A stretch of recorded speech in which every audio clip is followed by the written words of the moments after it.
Get ready. 10 seconds. 5 seconds. Start. Foreign policy cannot be divorced from a country's internal policy.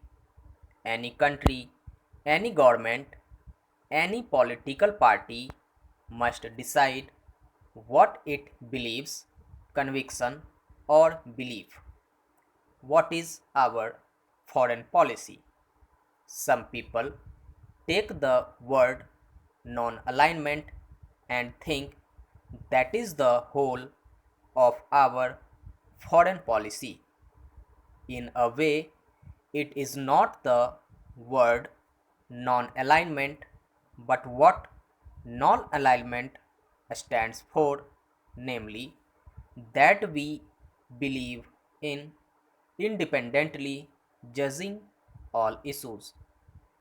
We do not wish to be tied to any group or to any country. We are today nearer to 21st century than we are to the 19th. But unfortunately, we find that over large portions of the world thinking is still very much in the 19th century. The world has changed. We helped to change it because of India's freedom movement, because of India becoming free, and other countries in Asia and Europe becoming free.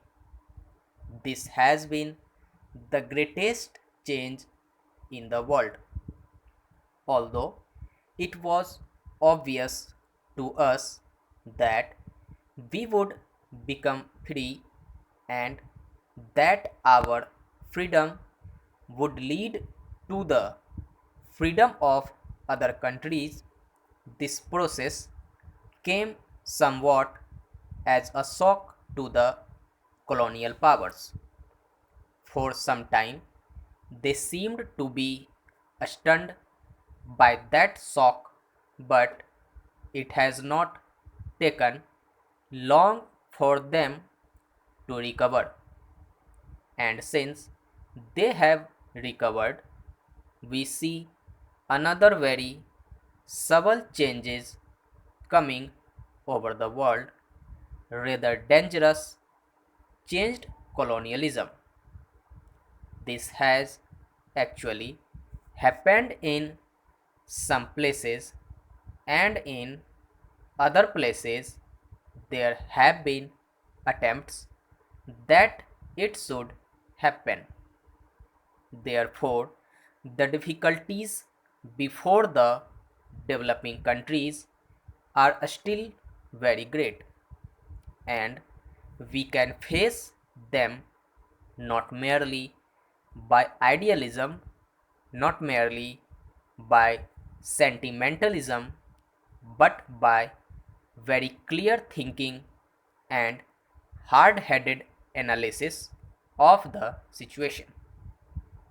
I am glad that the seminar has had the benefit of the analysis of the various people who have spoken here about different problems in different parts of the world.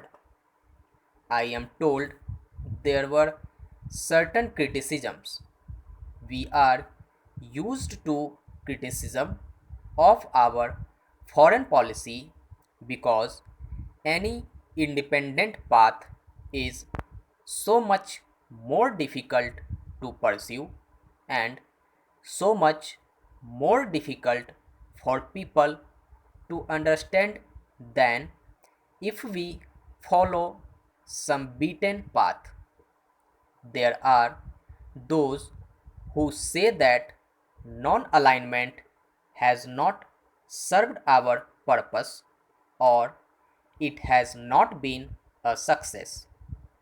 Many of those who have been against non alignment all these years and who criticized my father and myself for trying to pursue this path are today not attacking non alignment as such, but are saying that we are not truly non aligned. The great attack today, the greatest weapon which is used against foreign policy, is to say that in effect we are following the Soviet line. Perhaps they think their saying so will frighten us into trying to give up our friendship with the Soviet people.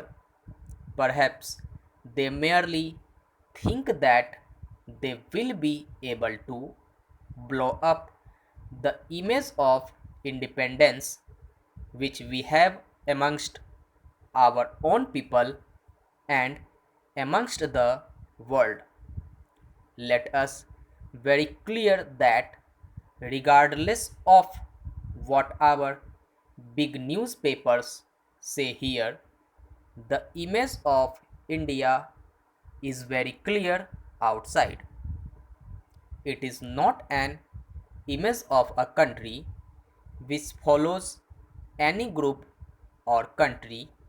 It is an image of a country standing or trying to stand squarely on its own feet. It does not mean that they always think we are right.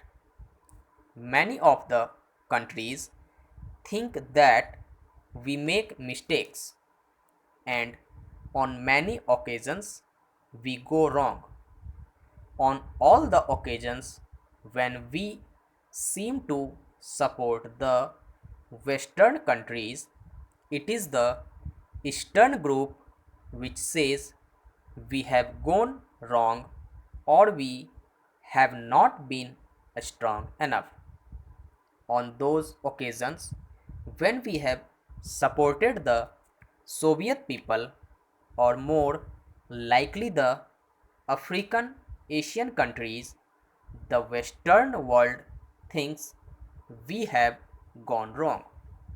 On one occasion, the American ambassador complained to me that we had supported the Soviet Union on more occasions in the United Nations than we had supported other countries.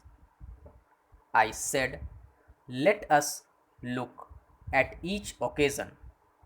I did not have details with me there and then because this remark was made at a party. But I said, if you look at the occasions on which we have seemed to side with the Soviet Union, what do you find? Were they not issues in which India and the developing countries were vitally instructed?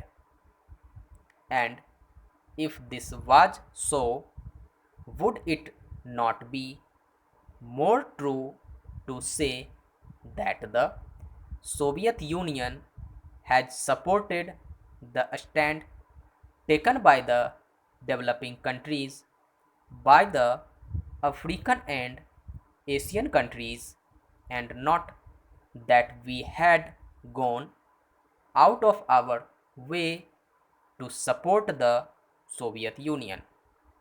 Afterwards, I put this question to the Ministry of External Affairs, and actually, when we counted up, we found that it was not even true to say that we had voted with the Soviet Union on more occasions than we had voted with the other countries of the Western Bloc.